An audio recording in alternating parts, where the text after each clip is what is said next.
बिहार में शिक्षक नियमावली 2023 का जमकर विरोध हो रहा है। पूरे जिले से शिक्षक विद्यालयों में पठन पाठन का कार्य छोड़कर सड़कों पर उतर आए हैं और लगातार इसे वापस लेने की मांग कर रहे हैं। विरोध के गूंजती स्वर को देखते हुए शिक्षा मंत्री ने तत्काल प्रभाव से मोर्चा संभाला और कह दिया कि शिक्षकों से वही चीजें पूछी जाएगी जो वे रोज बच्चों को पढ़ाते हैं। फिर इस बात का विरोध करने का क्या मतलब है? लेकिन शिक्षकों की दिक्कत ये है कि उन्हें एक नौकरी के लिए कितना एग्जाम देना पड़ेगा। शिक्षक की नौकरी पाने के लिए पहले बीएड, एमएड या डीएलएड जैसी डिग्रियां लेनी पड़ती हैं। फिर उसके बाद सरकार द्वारा आयोजित टेट या सीटेट जैसी परीक्षाएं पास करनी पड़ती हैं, जो शिक्षक बनने की योग्यता को मान्यता देता है। इसके बाद भी बिहार सरकार कहे कि उन्हें एक और परीक्षा देनी पड़ेगी, जिससे वे शिक्षक नियमावली 2023 के तहत मूल रूप से सरकारी शिक्षक बन पाएंगे, तो ये शिक्षकों के साथ जाती होगी ही।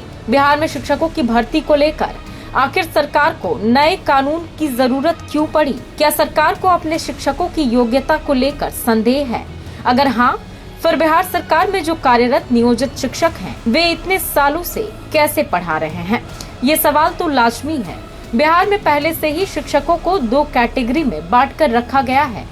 एक वो जो पहले से शिक्षक पढ़ा रहे थे, दूसरा वो जो नियोजित शिक्षक हुए, और दोनों की सैलरी में असमानता भी रही है, जिसके लिए नियोजित शिक्षक पहले से ही सड़कों पर आंदोलन कर रहे थे। अभी बिहार में नियोजित शिक्षकों का आंदोलन थमा ही नहीं था कि बिहार सरकार शिक्षक नियमावली 2023 लेकर आ गई, जिससे शिक्षकों का आंदोलन और बड़ा हो गया। शिक्षक नियमावली 2023 के तहत अब नियोजित शिक्षक और शिक्षक अभ्यर्थियों को बीपीएससी की परीक्षा पास करनी पड़ेगी, जिसके बाद ही वो बिहार सरकार के पूर्ण कर्मचारी कहलाएंगे और उन्हें अन्य कर्मचारियों की तरह सुविधाओं का लाभ मिलेगा।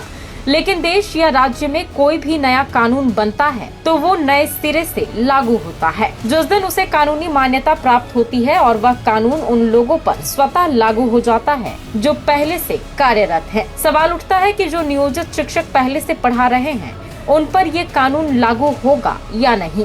दूसरा सवाल ये है कि बिहार को शिक्षक नियमावली में बार बार संशोधन क्यों करना पड़ रहा है? पहले बिहार सरकार शिक्षक नियमावली 2006 लेकर आई, जिसके माध्यम से शिक्षकों के नियोजन की प्रक्रिया शुरू हुई। उसके बाद उसमें संशोधन कर बिहार सरकार शिक्षक नियमावली 2023 लेकर आई है, जिससे नियोजित शिक्षक और शिक्षक अभ्यर्थी आंदोलन पर उतर आए हैं। शिक्षक अभ्यर्थियों का कहना है कि हम लोग कई सालों से बीएड और टेट पास कर नौकरी का इंतजार कर रहे हैं। जब समय आया ज्वाइनिंग का, तो बिहार सरकार नए नियमावली लेकर आ गई। इसके लिए फिर अब बीपीएससी की परीक्षा पास करनी पड़ेगी। तो क्या हम लोग जिंदगी भर परीक्षा ही देते रहें? वहीं नियोजित शिक्षकों का कहना है कि हम लोग जब इतने सालों से पढ़ा रहे हैं, सरकार ने योग्यता देखकर ही हमें शिक्षक बनाया है, तो फिर हम इसके लिए दोबारा परीक्षा क्यों दे? अगर हम लोग की योग्यता पर सरकार सवाल उठा रही है, तो क्या नीतीश तेजस्वी अपनी योग्यता साबित करेंगे?